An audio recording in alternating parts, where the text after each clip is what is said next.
Oi, eu sou a Dani. Tudo bem? Eu sou a Delane. Olá, eu sou a Adriana. Você está ouvindo o podcast Ginga Language. Seja muito bem-vindo. Esse podcast é um projeto independente criado por 3 mulheres nativas brasileiras voltada para o ensino de português como segunda língua.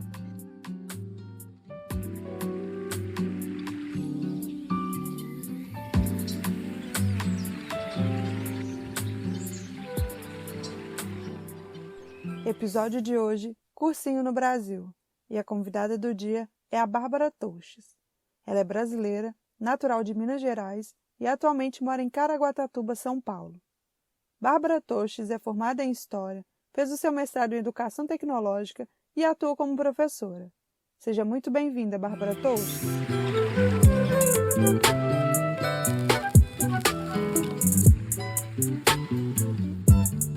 Olá, tudo bem? Tudo bem? Tudo. gente. Hoje estamos aqui com a Bárbara, acabamos de fazer a apresentação dela. Bem-vinda.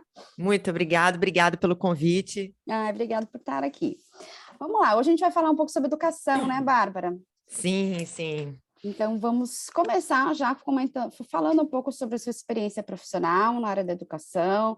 Você falou para a gente que você tem aí muitos anos de experiência na área de cursinho pré-vestibular, é isso? Isto. Explica para a gente, principalmente, né, para os nossos ouvintes estrangeiros, o que seria um cursinho pré-vestibular? Bom, então vamos lá, bem-vindo a todos que estão aqui escutando a gente. A questão do curso pré-vestibular é uma particularidade da educação brasileira. O curso pré-vestibular, ele é um curso particular, privado, tá?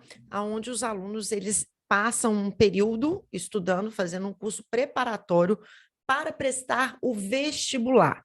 O vestibular é uma prova de admissão nas universidades públicas brasileiras.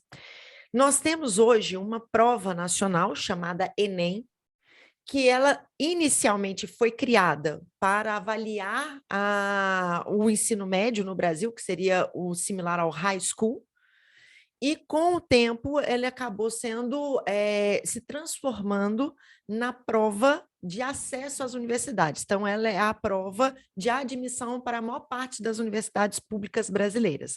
Então, os alunos eles fazem normalmente no último ano do ensino médio ou depois de encerrar o ensino médio esse curso pré-vestibular para se preparar para esta prova.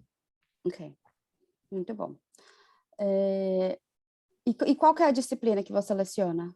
Sou professora de História e também de Atualidades, que aqui no Brasil, os temas mais atuais que estão ali transversalmente atendendo tanto a História quanto a Geografia, mas que falam sobre momentos atuais ou história recente. Existe hoje uma disciplina nos cursos pré-vestibulares chamada Atualidades, então eu trabalho tanto com a História quanto com Atualidades. Ah, que legal. E aí, essas atualidades, a história, tudo isso daí cai no vestibular, né? Nessa prova. Sim, no curso pré-vestibular, tudo que é ministrado já é dentro do programa das provas que eles vão executar. Tá. E aí tem cursos específicos para algumas.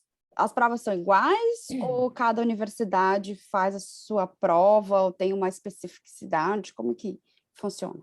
Até 2009, normalmente no Brasil, cada universidade tinha a sua própria prova.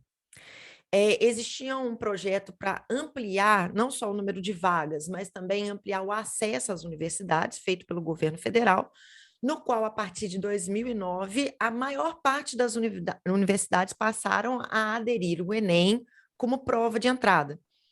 Então, na prática, a maior parte dos alunos, eles fazem a prova do Enem, que é uma prova aplicada para todos da mesma forma. Uhum. O que algumas universidades, e aí a determinação é feita por cada universidade, se vai haver pesos diferentes em relação às provas. Então, por exemplo, existem universidades que, se você for fazer um curso de ciências humanas, a prova de ciências humanas ela vai ter um valor maior. Tá?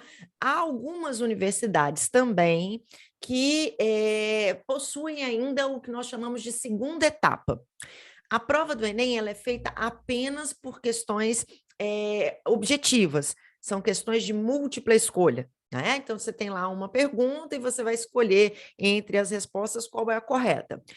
No caso das provas de segunda etapa, principalmente vestibulares aqui do estado de São Paulo, de universidades estaduais, como, né, são algumas das universidades mais importantes do país, como a Unicamp e a USP, nessas universidades você tem a segunda etapa. A segunda etapa ela é feita com questões dissertativas. O que seria isso? Questões, então, abertas, onde o aluno ele vai escrever uma resposta um pouco mais complexa para avaliação, né, de sua performance.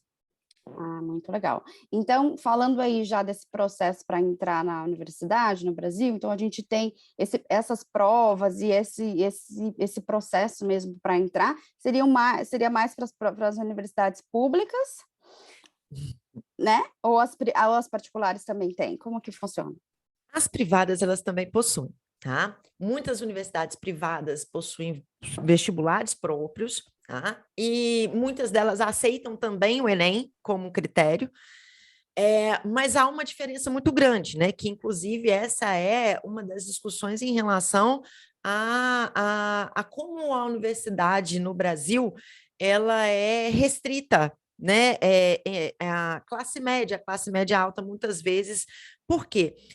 Nas universidades públicas você tem uma concorrência muito grande, e por conta dos cursos pré-vestibulares, que obviamente vão ser mais acessados por pessoas com condição financeira, as vagas nas universidades públicas, em sua grande maioria, principalmente em cursos mais concorridos, tá? Com cursos mais tradicionais, medicinas, engenharias, direito, a maior parte dessas vagas ainda são destinadas a alunos de classe média alta, tá? Nas universidades públicas, nas universidades particulares, perdão, a gente já tem um público mais diverso, tá? E existe uma questão que ela é mercadológica, né? Aqui no Brasil, uma coisa que é muito discutida em relação às universidades particulares é que você tem um grupo de universidades, né, que são muito bem reconhecidas, que têm muito bons cursos, mas nós temos uma grande quantidade de universidades que oferecem cursos de média, baixa qualidade, pouco reconhecimento acadêmico, e que a entrada ela é muito facilitada. Então, não é que você não tenha que fazer uma prova, mas eles vão aproveitando tudo que você puder ali. Você chega e fez a prova, né? A gente até brinca, tem universidades aqui que o simples fato de você chegar lá no dia do vestibular e assinar a prova já te garante uma vaga naquela universidade. Então, nós temos uma questão mercadológica, no caso das universidades particulares, que muitas vezes comprometem o processo de seleção, comprometem até mesmo a dinâmica dos cursos. Esse talvez seja um problema na educação brasileira, porque a gente acaba tendo dois extremos, né?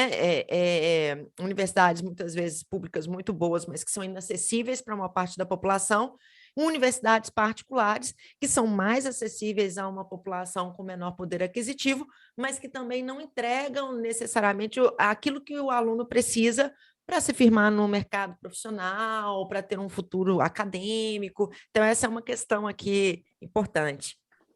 E o que a gente vê por aqui, que é aquela coisa de analisar o currículo escolar, ver as notas, esse tipo de coisa, acontece aí em algum momento ou não? Não, essa também é uma questão bastante complexa, porque quando você não avalia o aluno ao longo, né, de sua história escolar, você reduz a capacidade, a compreensão de mundo do seu aluno a uma prova. E a gente sabe que fazer uma prova, ela tem outros componentes que não só o conhecimento, né? Eu, por exemplo, quando eu era mais nova, eu tinha muita dificuldade de fazer prova porque eu ficava muito ansiosa. A ansiedade me dificultava muito colocar em prática o meu conhecimento. Então, diferente do que acontece aí, onde você tem uma avaliação um pouco mais extensa da vida escolar do aluno, aqui não. Aqui você acaba sendo reduzido a uma prova. Tá? Então, isso é uma questão também que a gente discute bastante. Há algum tempo, algumas universidades tentaram, mas isso não colou muito. Nós não tivemos um avanço muito significativo, que eram as provas seriadas. Então, muitos alunos, algumas universidades, por exemplo, a universidade onde eu estudei, a UFOP, lá em Ouro Preto, quando eu entrei na universidade, você tinha uma quantidade de vagas que eram destinadas a alunos que faziam provas desde o primeiro ano do ensino médio. Aqui o ensino médio ele é composto por 3 anos, né? São 3 anos de curso. Então, no final do primeiro ano, o aluno fazia uma prova, no segundo ano, outra, no terceiro, outra.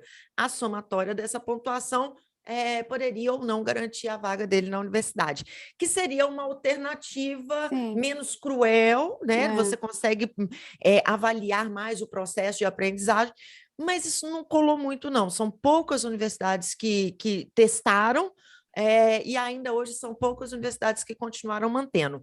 A principal argumentação seria o elevado custo para a realização dessas provas, tá? O que é parcialmente verdade. A gente sabe que você teria alternativas, até mesmo de inserir isso no próprio sistema escolar, né? Mas isso dependeria de um esforço e de um planejamento por parte do governo federal. Então, isso não aconteceu ainda, e por conta dessa gestão autônoma das universidades em relação aos seus próprios vestibulares, isso acaba sendo inviável muitas vezes. Tá, então, assim, vamos dizer, a grande maioria dos estudantes que estão fazendo os cursinhos pré-vestibulares, eles provavelmente estão focando ali nas universidades públicas, que têm o maior, como que é? Elas têm uma pontuação? Existe uma pontuação também? Existe, é o que a gente chama aqui de nota de corte. Isso. Né? Então, você tem, vamos supor, o curso de História, temos 40 vagas. E aí você vai pegar todos os alunos que, né, vão prestar a História, e aí você vai pegar a nota daquele que fez, né, a nota máxima e a nota mínima. Então, a nota mínima seria a nota de corte. Há uma mudança interessante também, que é importante a gente pontuar, que quando o Enem, que é essa prova nacional, ele se torna uma principal forma de ingresso nas universidades, nós vamos ver instalado também no Brasil um sistema chamado SISU. O SISU, ele é o sistema que deixa os alunos de cabelo em pé, eles ficam um pouco desorientados. Por quê? Antes, a gente escolhia um curso e aí você prestava a prova para aquele curso. Agora, os alunos, eles fazem a prova do Enem e assim que saem as notas do Enem, abre-se esse SISU, que é um sistema único. Então, você pode se candidatar a um curso, você tem um segundo curso, caso você não passe no primeiro, então você tem a oportunidade de se inscrever em 2 cursos, e o que der, né? O que você conseguir passar, passou, está ótimo. Mas você tem um problema, você pode se inscrever em qualquer universidade do Brasil. Então, por exemplo, a gente falou de nota de corte. Às vezes, a minha nota de corte não dá para eu conseguir entrar, não me dá acesso a uma vaga na universidade na cidade onde eu moro. Mas pode ser que aquela nota me permita ir para uma outra universidade, então eu posso me candidatar em qualquer universidade do Brasil que tenha feito adesão ao Enem. O que acontece? Muitos alunos, eles quando entram no SISU, eles já não escolhem mais o curso que eles querem. Eles, a partir da nota deles e da consciência da nota de corte do ano anterior, que eles têm uma média, eles já escolhem o curso que ele vai conseguir passar. Ele já escolhe a universidade onde ele já vai passar. E isso gerou um problema no Brasil muito sério. Por quê? Vagas ociosas, trânsito de alunos. Então, eu trabalhei em cursos pré-vestibulares de alta performance, onde a maior parte dos alunos prestava medicina. Era muito comum, por questões de pressões familiares, enfim, por vários motivos. Alunos, por exemplo, eu moro numa cidade. Aí, vamos lembrar que o Brasil, assim como os Estados Unidos, é um país enorme. E aí o aluno, ele vira e fala assim, mas a minha nota não dá para eu estudar na minha cidade, mas dá para estudar num outro estado, a milhares de quilômetros da minha cidade. Eu vou lá ver como é que é. E aí esse aluno, ele vai para essa cidade, ele descobre tudo novo. Muitas vezes essas universidades não têm uma assistência estudantil adequada. Os pais não conseguem mantê-lo, ou ele não se adapta e ele volta. Só que todo este processo gera uma vaga ociosa, ou seja, é um gasto para o governo, menos um aluno que poderia estar estudando naquele lugar, então um aluno daquela cidade que perde uma vaga para uma outra pessoa. E esse aluno, ele volta para fazer o Enem no ano seguinte. Outra coisa que é muito comum, infelizmente, principalmente em cursos de alta performance. Eu quero medicina, que aqui no Brasil é o curso mais concorrido, eu não sei como é aí nos Estados Unidos, mas aqui a gente ainda não superou essa de que a medicina é o caminho. Então, o que acontece? O aluno, ele quer prestar medicina. A nota de corte dele não dá para medicina, mas existe uma pressão familiar, existe aquela coisa de passar no vestibular, então ele vai lá e marca, mas dá para passar em engenharia. Ele vai lá, ele faz a matrícula, ou ele começa o curso e às vezes não termina, ou eu já vi situações, e eu vou dizer para vocês, é uma quantidade até relevante, pensando quando a gente pega os macro dados do Enem, pessoas que se matriculam e nem aparecem. Então, até que seja dado baixa no sistema, vamos lembrar, um aluno de uma universidade, ele custa milhares de reais aos cofres do governo. Então, você fica ali meses com o governo tendo gasto com um aluno que simplesmente não existe. Então, assim, muito embora o Enem ele tenha trazido grandes vantagens, o SISU ele tenha possibilitado maior acesso às universidades, a forma como ele foi implementado, né, e essas brechas, essas falhas, elas acabam gerando alguns problemas e alguns gastos que o governo poderia... Desnecessários, né? Desnecessários, o governo poderia ter sido poupado.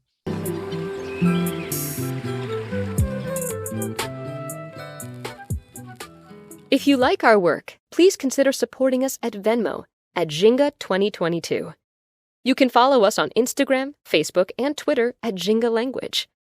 We also offer free Brazilian Portuguese classes on meetup.com. And if you're interested in having classes with us, or if you have any comments or questions, please contact us at ginga.language@gmail.com. Thank you for listening. Queria te perguntar também, só para o pessoal não entender, né, fazendo esse ciclo. Então, existe esse curso pré-vestibular, que geralmente é feito para poder entrar nas melhores universidades, que são as públicas, né, no país, Isso. E que existem poucas vagas para muitos alunos. Então, é por isso que você tem que se preparar para poder ter uma boa nota nessa prova. Então, é isso que o cursinho faz. Isso. Por que os alunos não são preparados nas escolas? Essa é uma pergunta excelente. A gente tem várias razões. A primeira e principal delas é o próprio ensino brasileiro. Tá? Nós temos problemas reais na nossa educação, tá? De base. Então, muitas vezes, vou falar que existe uma diferença muito grande, existe um abismo muito grande no Brasil entre escolas públicas e escolas particulares. E entre as próprias escolas particulares. Porque a gente, às vezes, coloca como se fosse as escolas públicas muito ruins e as escolas particulares muito boas. Mas, na verdade, no Brasil, a gente tem dentro das escolas particulares um volume enorme de escolas que não oferecem também um ensino de qualidade para os alunos, né? Com uma série de falhas. Porque quando a gente pega um aluno que está se preparando para o Enem, o que a gente observa é que muitas vezes as falhas de aprendizagem que eles apresentam não são sequer do ensino médio, mas sim do ensino básico. Então, você tem um aluno que ele conseguiu formar no ensino médio, mas ele tem problemas de ortografia, ele tem problemas, sabe, que são de base. Então, o curso pré-vestibular, ele vem, muitas vezes, sanar carências que são desde o início da vida escolar dessa pessoa, né?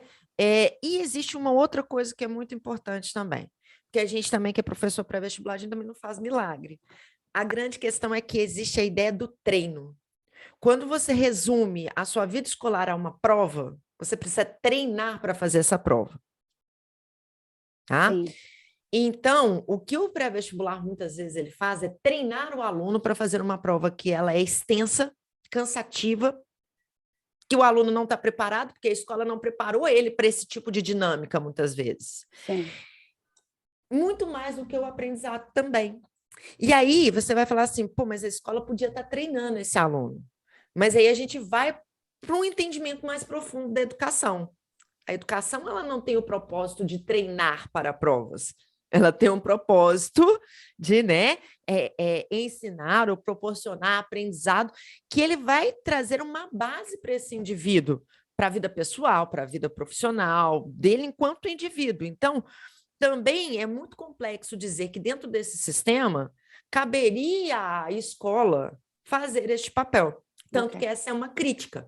Você tem no Brasil algumas escolas de alta performance que, aí eu vou fazer essa crítica, ela é uma crítica um pouco dura, mas ela é realista. Você tem escolas muito boas no Brasil que você pega um aluno de ensino médio e ele tem muito pouca preparação para questões, por exemplo, socioafetivas, de convivência, ou de outros tipos de aprendizado ligados ao campo das artes, à criatividade. Por quê? Porque ele passa 3 anos da vida dele no ensino médio aprendendo a fazer prova, porque para aquela escola o que interessa não é a formação do aluno, é ele passar no vestibular, ter uma boa colocação para que essa escola fique bem no ranking, que é emitido todos os anos nas universidades das escolas particulares brasileiras. Então, a questão da existência de um pré-vestibular, ela é muito complexa, porque para a gente entender o porquê que esse aluno ele precisa fazer um curso antes de fazer uma prova, é muito fácil a gente reduzir a ideia de que a educação brasileira não está dando conta. É muito fácil, mas a questão ela é muito mais profunda. Sim. Né? Então, se a gente voltar à ideia de um aluno que ele fosse avaliado progressivamente, talvez ele não tivesse a necessidade de treinar tanto e ele pudesse usar o espaço do ensino médio para aprender efetivamente. Tá? Então, essa é uma questão importante também. Interessante, muito interessante. E você acha que existe uma quantidade boa de alunos que vêm de escola particular que passam direto? Sim, principalmente que você tem 2 situações. Você tem, primeiro, os alunos que são oriundos, né, que vêm de uma escola particular de alta performance, que já vem treinando, então ele já chegou pronto para a prova. Né? Aqui tem, por exemplo, muitas escolas que oferecem o 3º ano integrado. Então, basicamente, o aluno ele vai um turno, e no turno, por exemplo, da manhã, ele tem o ensino médio, e no turno da tarde ele tem o curso pré-vestibular. Então, ele já faz aquele combo, então ele já chega na prova pronto. Né? Agora, você também tem um outro critério que é importante, que é qual curso o seu aluno quer fazer. Porque tem muitos alunos que eles vão passar direto também, porque eles também não estão em busca de cursos tão concorridos. Sim. Então, como ele não precisa ter uma performance tão apurada, ele consegue ali, com o que ele aprendeu no ensino médio, passar numa boa e seguir a vida. Como foi para você esse processo? Você prestou história direto ou você fez outro curso? Senta que lá vem a história. Bom, o que acontece? Quando eu estava me preparando, quando eu estava no 3º ano do 2º grau, aconteceu uma situação bastante interessante, que é o seguinte, na minha família, eu tenho referências familiares muito fortes de pessoas que prestaram direito e que conseguiram, né, transformar a sua vida, conseguiram, né, bons trabalhos, fazer concursos públicos, que isso no Brasil tem um grande valor ainda.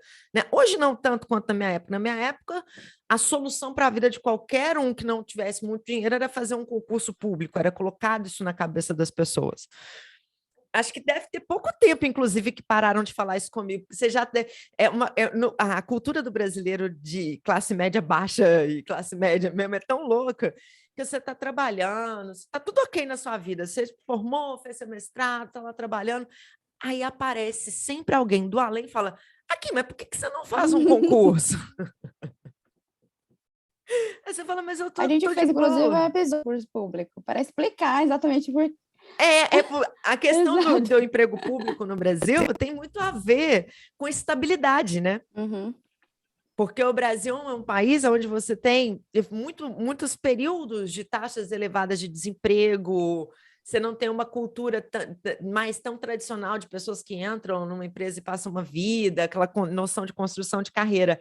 Então, à medida em que, nos últimos 20 anos, a gente vem passando por um processo de flexibilização do trabalho, cada vez mais ficou em contrapartida a ideia de que, se você quisesse segurança e uma vida financeira estável, o caminho é um concurso público.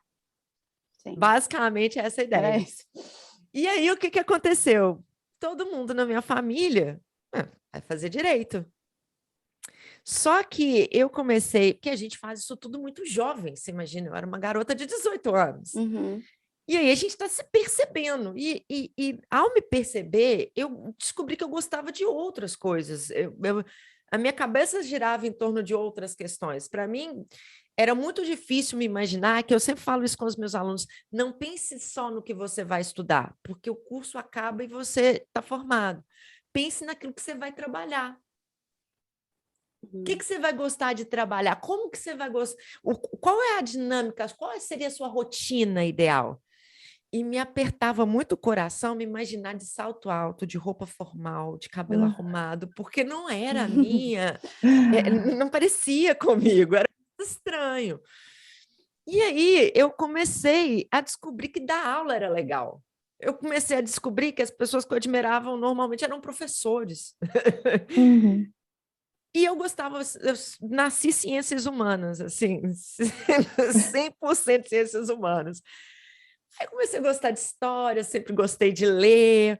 Aí no meu primeiro vestibular, a minha mãe foi fazer inscrição comigo, que não era pela internet não, sabe, gente? Ainda Eu a também, tem gente que ir lá no lugar. fazer inscrição, né? Então, aí Aham. foi eu com a minha mãe. E aí, aquela pressão psicológica me fez marcar direito. Sério? Só que quando eu saí, eu lembro direitinho, deu no ônibus voltando com a minha mãe, eu pensando, gente, o que eu vou fazer? Eu não quero fazer isso. Aí, beleza, fui, fiz 6 meses de curso pré-vestibular, eu estudava de manhã, de tarde, eu fazia curso técnico de manhã, ensino médio à tarde, à noite ia para o cursinho. Então, você imagina que loucura.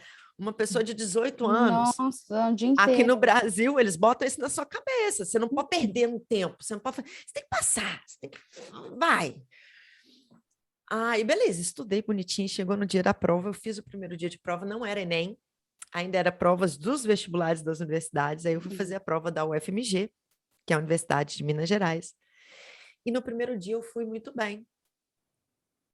E aí, como no segundo dia era o dia que tinha geografia, história, português, que eram as matérias que eu provavelmente iria melhor, eu falei, pronto, eu vou passar. E aí, ao contrário do mundo, eu entrei em pânico. E aí, meus pais me levaram para fazer a prova de vestibular, despedi deles, um beijo, tal, e não entrei. Nossa! Fiquei na porta lá chorando. Uau. Beleza. Aí falei, mãe, fui muito mal, acho que não deu para passar. A hora que eles viram minha pontuação lá, viu que não dava para passar. Na época, eu não contei nada para ninguém, né? Porque senão iam arrancar o meu É. couro viva. E aí, fui fazer curso pré-vestibular no outro ano.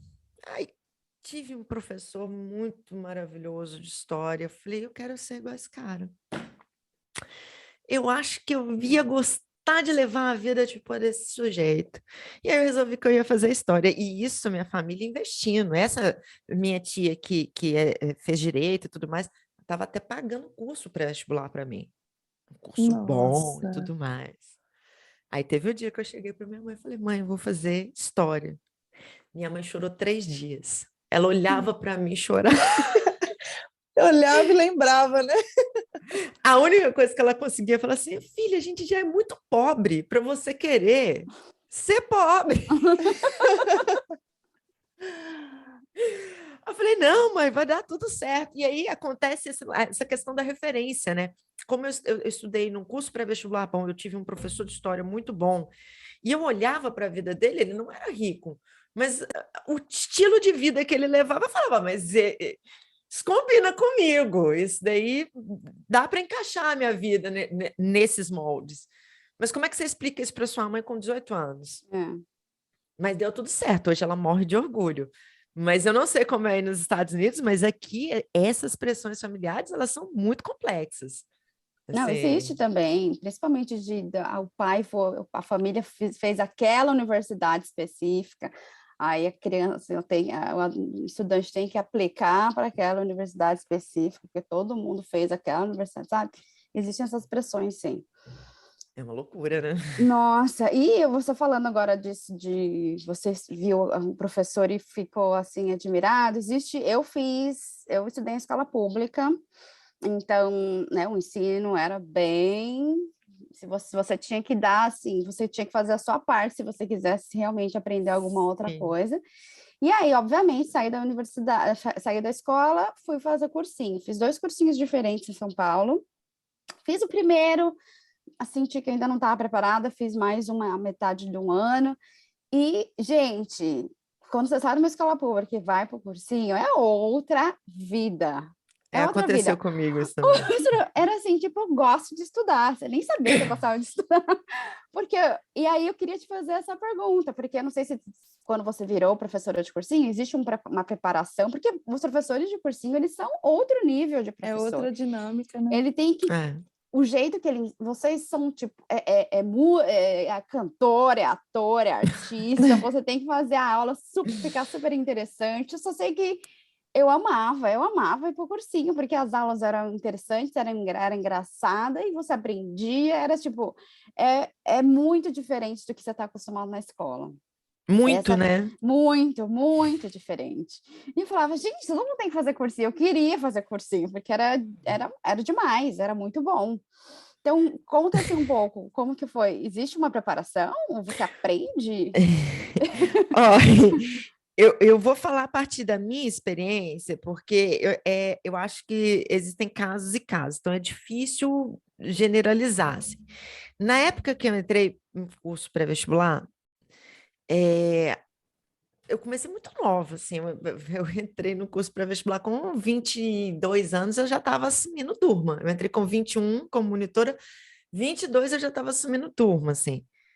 Eu passei muitos anos na minha vida, inclusive, que eu trabalhava no turno da noite, então era uma loucura, porque os meus alunos, a maior parte das vezes, eram mais velhos que eu. Era uma inversão muito maluca, mas assim, eu sou de Belo Horizonte, Minas Gerais, e lá, na época que eu entrei em curso pré-vestibular, em 2006, a gente tinha a monitoria.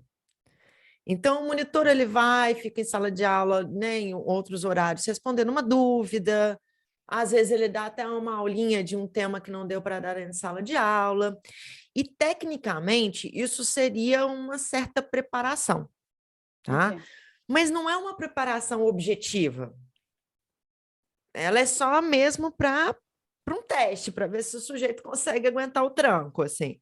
Não existe uma preparação para um professor pré-vestibular, a verdade é essa. Tá.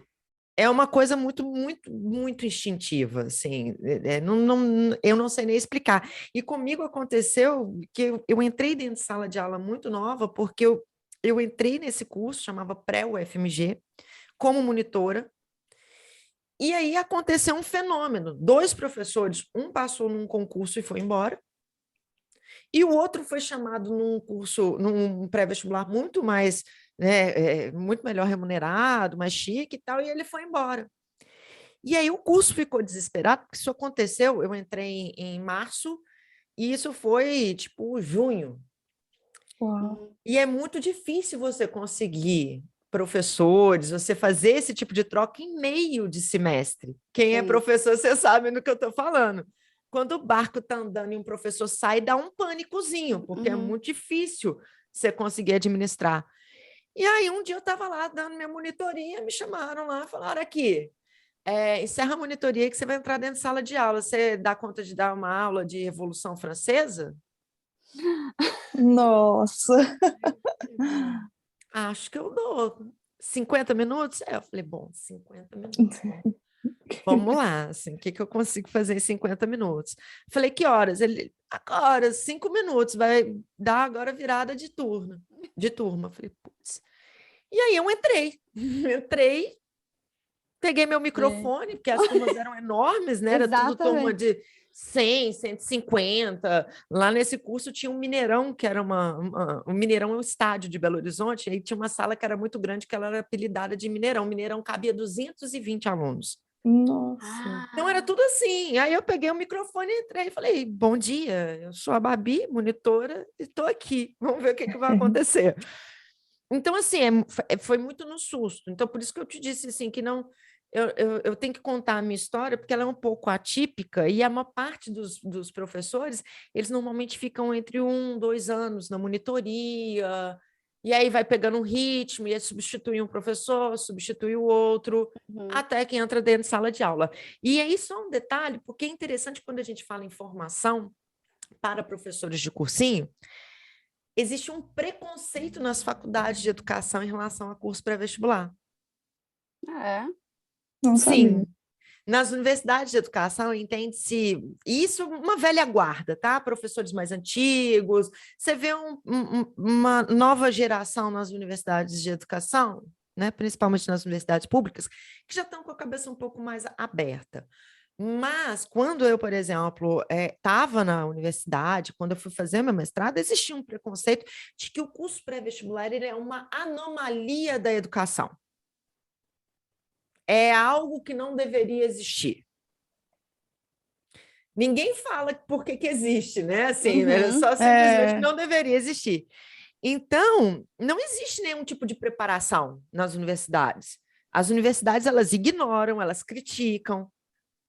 Eu, que era professora de curso pré-vestibular apenas, não trabalhava em sala de aula, quantas vezes eu fui criticada por outros professores da universidade, por colegas que me tratavam como se eu fosse menos professora, porque eu estava no curso pré-vestibular. E ninguém, eu volto a insistir, ninguém parava para discutir o porquê que ele existia. Como que ele ajudava? Você acabou, né, Dani, de dar o seu exemplo, que você começou a gostar de estudar, você imagina. Exato. Você tem uma função, né? E não é uma enganação aquilo ali. Se fosse uma enganação, a galera não passava no vestibular, sabe? Exato. Mas era um negócio assim, eu já fui tratada por professor da história como se eu fosse menos professora, como se eu fosse uma profissional inferior. Entendi. Nossa. Loucura. Gente, mas eu sei lá, eu achei que foi uma experiência maravilhosa, tem coisas que eu não esqueço até hoje. Tem coisas na minha mente que eu lembro da professora falando certinho, porque, sei lá, só o jeito como eu aprendi, sabe? Então, eu acho muito interessante. Eu acho que foi muito maravilhoso. É um marcante, assim. né? Foi marcante mesmo. Foi uma parte muito importante, assim, dessa minha jornada aí como estudante. Acho que foi legal. Você falou uma coisa que é muito engraçada. O cursinho, ele tem um tipo de dinâmica que às vezes realmente marca a gente. Hoje, eu tenho a graça de trabalhar com um ex-professor meu de cursinho, que é professor de geografia, do João Marcelo. E aí a gente às vezes está preparando as lives e tudo mais. Essa semana mesmo aconteceu da gente preparar uma live e falar, ó, e isso daqui, ó, foi você que me ensinou no cursinho. Ele falou, mas você lembra disso? Eu falei, claro que eu lembro. Eu achava, era uma questão sobre reforma agrária, essas coisas, e eu cheguei no curso pré-vestibular com muitos preconceitos. E foi ele que me explicou a questão agrária no Brasil. E aí eu fui falando para ele exatamente o que ele tinha me explicado. Ele falou, e eu explico assim mesmo, você lembrou mesmo? Eu falei, viu? Olha que loucura. É muito gente, engraçado. tem gente que não tem coisa que fica, né, na nossa mente. Imagina, eu fiz cursinho em 2003. Nossa, olha. Muito legal.